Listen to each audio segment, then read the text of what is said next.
I welcome Mr. Shaji John from Ohmium with Vishesh Rajaram from Speciale Invest. Welcome both of them. Known both of them for long now. Vishesh may be shorter than Shaji. Shaji, I've known him for more than a decade now. From his time at L&T, where he led the solar division for a long time. He was synonymous with L&T's solar work, and L&T perhaps is the largest EPC in the country in terms of the gigawatts executed in solar. So that's Shaji for you. Now he is, of course, for something that's a derivative of solar, which is green hydrogen. He is in a very senior management position, heads many regions of Ohmium's business development.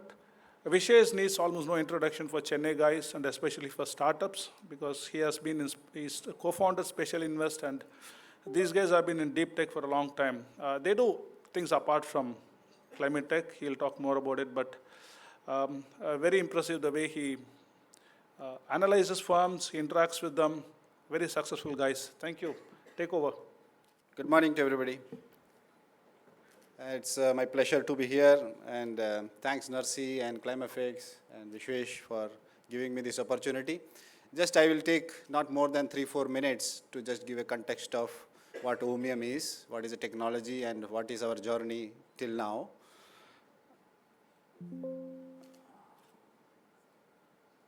So here is a normal flow chart about what is the technology. It's nothing but water in, renewable energy in, and hydrogen out. It looks that simple. It's nothing but electrolyzer, what we have learned in our schooling days of how you split water into hydrogen and oxygen. So in this technology, you give water and electricity as an input, and you get out hydrogen from the machine. So that is a technology we are working. You can just see the blocks which are there. There's a water cabinet, there is a hydrogen cabinet, then there is a cooling system because you need to cool the system, and then there is power cabinet and telemetry cabinets. So these are the components of the technology what we make. Just to give a physical image to how it looks, this is the picture of our live machine. You can see the lineup of symbols in the ohm shape. So those each of the ohms are nothing but one hydrogen panel and one power cabinet. That combination is called one electrolyzer unit. And the supporting units on the sides, you can see the cooling duct and the water cabinet and the power cabinets, etc. So this is the, in terms of footprint, it is around 30 meters square per megawatt. That's the kind of very small footprint we are having, which is the best in the world today. And to the surprise to all of us, this is something which has been developed completely in India. It's an American company, but the development of the product and technology has happened completely in India. We are in the neighboring city of Bengaluru as our headquarters, as well as our major factories. We also have an offshoot unit where we make some of the critical component of the technology in Chennai, in a place called Chingalpet. So our journey, if you see, we started in 2019 as a startup company, but the real action started in 2020, around the COVID time. During the COVID, we made best use of the time to develop the product.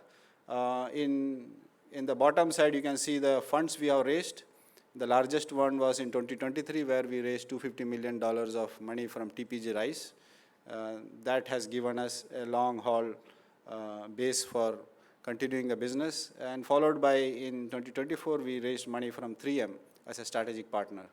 And on the top you can see the other milestones, like how we set up our factory. Starting 2021 we started the 500 megawatt factory in a place called Chikbellapur in Bengaluru, and then we have some good relationship with NTPC in bagging a large framework order. We were mentioned as top technology company in US in Time magazine. So that shows how strong we are in the technology side. And here we are in India showcasing our product and supplying the best electrolyzer for the world. This is a glimpse of our factory, which is in Bangalore, like I told, in a place called Dodbellapur. This is a gigawatt factory, which is almost like 2,000 megawatts of electrolyzer can be supplied from this factory every year. That means we are ready for the country as well as for the world and that's why we call that, we make the green hydrogen happen today. So that's it about the technology and the journey of Ohmium. Now, Vishesh.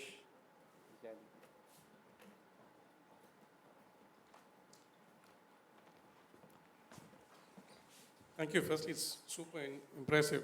Cross 500 megawatt, 2 gigawatt, pretty large in size, much needed. Yeah. So I'll keep this interactive, about 4 or 5 questions. I'll talk less about Ohmium because I think you've covered it. So I'll try and ask questions to get a flavor of just where hydrogen as a market is in India and what could allow for it to leapfrog from where we are. Actually, the first question I had was, you've done multiple projects in hydrogen. Where are you today on the maturity curve? Where is hydrogen today on the maturity curve as a source of energy for India? Yeah, so for India, there are a lot of pilot projects which has happened in the country today, and it has been for multiple use cases. We have done ourselves projects in India, like for microgrids in Delhi for NTPC. We have done gas blending for steel factory, where it is used as blending with the PNG gas for burning as a fuel. We have done pilot projects around green methanol, where in a coal-based generation plant, we are taking the carbon dioxide and using the green hydrogen to create green methanol as a fuel. So these are the 3 use cases which we have done in India. One more to mention is in Middle East, we have done a use case for steel plant, where hydrogen is not as a fuel, but as a feed, where hydrogen can be used to send to the steel process, what they are called DRI process. So in that process, hydrogen sucks out the oxygen from the ferrous oxide to leave the iron on the sides. So that is another use case of hydrogen. So there are multiple use cases. When it comes to hydrogen, the use case is many. And there are some low-hanging use case which you can use immediately in terms like government has been pushing for refineries and fertilizers. Such as molecule in refining or in fertilizers as well? Yes. So refinery, if you see in the last 2 months, absolutely around 20 projects have been awarded in the space of refinery and fertilizer. So these 20 will be the first set of large-scale project in India, which will set the benchmark for the country to scale to the next levels. So this is roughly around 2,000 odd megawatts. So what could hold back this? Would it be regulation? Would it be technology? Would it be cost? Yeah, so... Or all of the above? Just curious. Absolutely. So if you pick one, what would you pick? There will be no one point in this. I will tell 3 points. The first thing is the economics has to match, because no technology can survive without reaching the financial goals, right? If it is viable, then only people will buy, otherwise nobody will buy it. So today, if you see the gap between the alternate technology, which is called grey hydrogen, people are using grey hydrogen, which is produced from natural gas or coal. Those are available at a cost of around, say, 200 rupees to 250 rupees per kg. Whereas green hydrogen, what you can make from renewable energy and electrolyzer like ours, is around 350. So there's a huge gap of price. So this initially will be driven by the governments, either by a stick or carrot, by giving incentives or by bringing regulations to mandate certain amount of use case. So with that only this bridge can be, this gap can be bridged. Those are the initial support needed from the government. But as we see in next 3, 4, 5 years, this gap will be reduced by renewable energy cost coming down, as well as the electrolyzer cost going down, as well as the electrolyzer efficiencies going up. So with these 3 major factors, this gap will start filling up. So first point which can stop massive adoption of hydrogen is a price gap. Regulation, like I told, if this regulation supports are there, this can be solved. Other point which we need to keep in mind is how successfully people are able to integrate electrolyzer with the other systems and really build assets and operate it successfully. So those initial experiences are yet to come, yet to happen. So once in the next 1-2 years, we'll see that how these projects are getting executed and how they are going to operate. Because some of the examples which are not a good example in the world, like in some projects in China and all, they have built massive electrolyzer plant, but there are performance issues. So we need to work on those to solve it. Let me pick each of them, right? So if you were to take regulation, and if you were given a whiteboard or a canvas to say, what is the one big change that you could make that would change the adoption curve for hydrogen, what would that be in your mind? You mean that in terms of regulation, what changes are needed? One big change that could just change the landscape completely for hydrogen. See, if you see, Indian government has taken the right step. They have really done much better than what we saw 10 years or 15 years back in the space of solar, where it was purely driven to set up projects and mindless import of product technology from outside. So that was the lacuna which I see, though I have spent my 15 years life in solar. But I can see that one mistake which we did was that we didn't enter into technologies early. Whereas in case of hydrogen, right steps are being taken both by the government as well as by industry is to develop the technology within India. So you are seeing the aspiration of large companies and small companies together to build the electrolyzer in India. One example, we are ourselves who have a product which is made in India and being manufactured in India. But there are many other players who are aspirational and who are doing it already. So the right step is being taken by government on developing the technology. But the change which I would expect from the government in regulation is in terms of bringing some sort of mandates to create the demand. Today there is no mandate.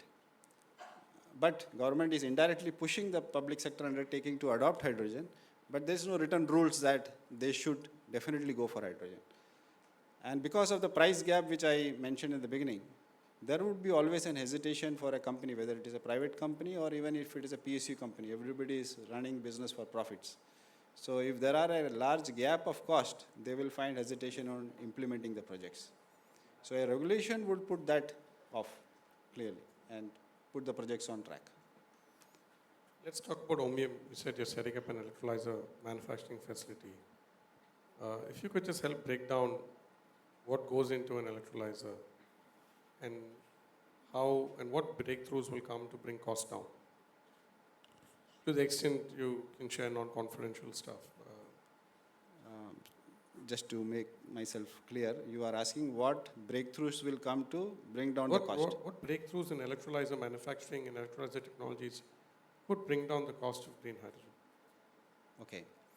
So electrolyzer plays two roles in hydrogen space, especially to bring down the cost of hydrogen, what we call LCOH, levelized cost of hydrogen. One is the cost per se. If the cost of electrolyzer comes down, it helps in reduction of the hydrogen cost. Second is a better technology in terms of efficiency. That if you develop a product which is more efficient, then that also helps the cost of hydrogen to come down. How it is so? If you see the cost of hydrogen, say if it is 100 rupees, 60 to 70 rupees is nothing but renewable energy. So renewable energy cost is a major cost. So if the efficiency of the machine is not good, it will consume more renewable energy, which will mean that there is more cost of hydrogen. So if you have a technology which are much efficient than what was 1 year back or 10 years back, that is going to help down bring the cost of hydrogen. And Ohmium is doing the right thing in that direction. We have efficiencies or what we call as technically specific energy consumption of beginning of life of 49 kilowatt hour per kg. Whereas 2 years back, this was somewhere in the range of 56, 57 rupees, kilowatt hour per kg. So from 56, 57, you brought it down to 48. Theoretical limits, theoretical value is around 38, 39. So you need to come closer to that. So this is one thing which all electrolyzer suppliers should do to bring down the cost of hydrogen. Second is, of course, the cost of the machine itself. So The strategy which Ohmium took was that instead of manufacturing it in US or Europe or other places, we decided to come to India because we believe India has talent, India has the right cost, and so you can make an electrolyzer which is, say, 1/5 of the cost of electrolyzer in other part of the world. So that is the benefit which the Indian supply chain can give. So if you have right partners, right supply chain identified and nurtured, you can get to a cost very soon in the range of $200, $300 per kg, per kilowatt. The other dimension to this is people talk about $1 per kg. Is that a myth? Is that real? Can that happen? How far are we? I mean, if you were to crystal gaze, Yeah. which year do you think we'll hit that? Right, so there was this important and very famous talk about 1:1:1, including some large companies have declared that, which means that 1:1:1 means $1 per kg, what Vishesh has just told, to reach in one decade, or something like that. So $1 is something which was large aspirational goal, which I believe some point of time we will reach, but not in the foreseeable future for sure. Whatever mathematical crunching you do today, in the next 5 years, I see we can move from the current $4, $5 to $2. Unless something completely unique happens in the world, $2 is the visibility which is I am having in the next 5 years. $1 may take even more some time. It will happen, but not in the timelines which is currently being talked. I think I have a last question, and then depending on RC whether we have QA or not, we'll decide. You're building a business, very hard business to build. You're selling products that have to last 15, 20 years, as against selling something that has to last 6 months. What advice you have for prospective founders who possibly are in the audience? It's reflecting on your experience of building Ohmium.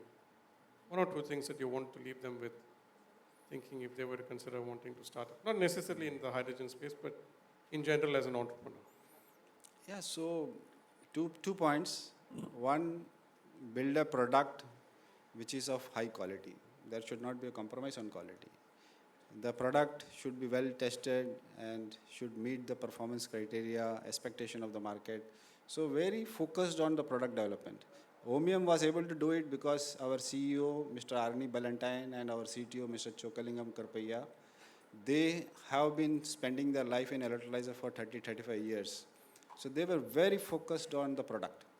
They wanted to generate a very high quality product. And that's why probably Ohmium, we believe, is the best product today in the world. So that focus on the product is very important. Though profits are important, but I think as a startup in this kind of deep tech areas, product focus in the beginning is much required.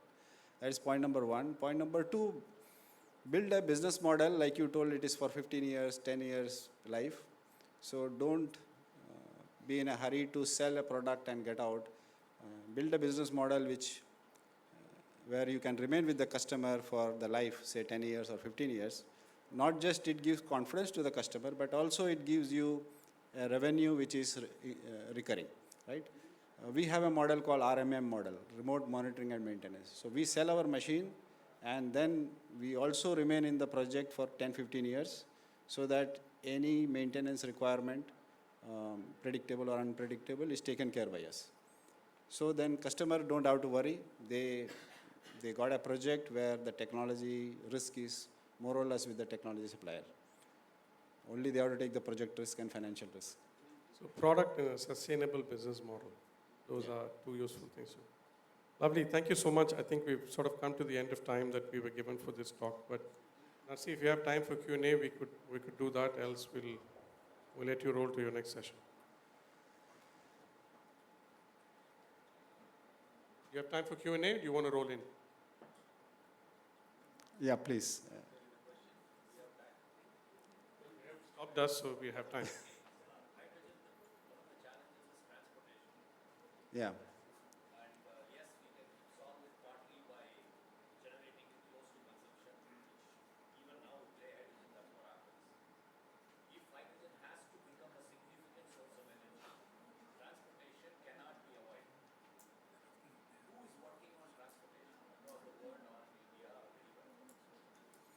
Yeah, I agree with you. This is the biggest challenge we also identified when we started it. You are right on the point. Um, the solution which we worked out is like you told already. Why don't you have a product which is very modular, hyper modular, what we call, so that you can produce it closer to the consumption point. So that's the one solution which we are doing right now, practical solution. But two other ways people are working across the world to solve the transportation problem is number one, sort of compressed hydrogen is very, very unsafe to transport, etc. So that is a traditional way of doing it. But then there are materials being used which can absorb hydrogen, and then you can use it to transport that material which is carrying the hydrogen to a place where you can convert it back into hydrogen. That kind of technology is working. I don't remember the name exactly, but this is a very beginning stage of those kind of development. That is one way of doing it. Second way which people are trying to solve is convert hydrogen into other chemicals, whether it is ammonia or methanol, so that then you can take it to the larger distances like other countries, and then split the ammonia back into hydrogen and nitrogen, and then use it. That because ammonia and methanol is something which is widely circulated, transported across the world. So they become the carrier for hydrogen. So these are the two ways which people are working. But yes, it will take time. Yeah, please. Thank you. I, Speciale will support hydrogen startups. Ohmium is building a company. so, of course, we have around 125 odd supply chain partners. So for our components which goes into our system, we definitely work on with the partners, whether it is power electronics or any automobile related components which goes into our electrolyzer, we have partners. What we do in-house is purely the stack. The reason for that is that also initially we outsourced with partners, but see, every partner or each startup, they would like to focus on a stable product to generate profit, right? They cannot continuously keep changing the product design for you. That's why we bought it back in-house, and we started doing the stack component in-house completely. Yes, because we are constantly and very fast redesigning and redeveloping, because like he asked us how to bring down the cost. So if you have to bring down the cost, you need to be constantly changing your product design to keep going down on the cost curve. So that's why we kept it in-house. But like I told, over 125 partners are there for many other components which go into our system. So please feel free to contact us. We will see if any synergies are there which you can work with us. As Narsi has signaled that he wants us to end the session, so if that's okay, if you could catch up offline.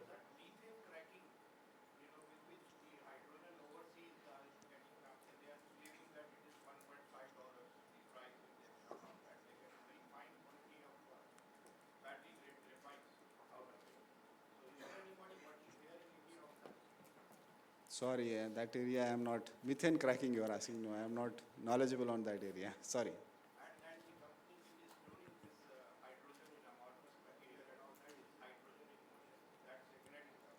Yes, yes. Oh. Correct. Thank you so much for that information. Thank you, Shaji. Thanks, everybody. Thank you.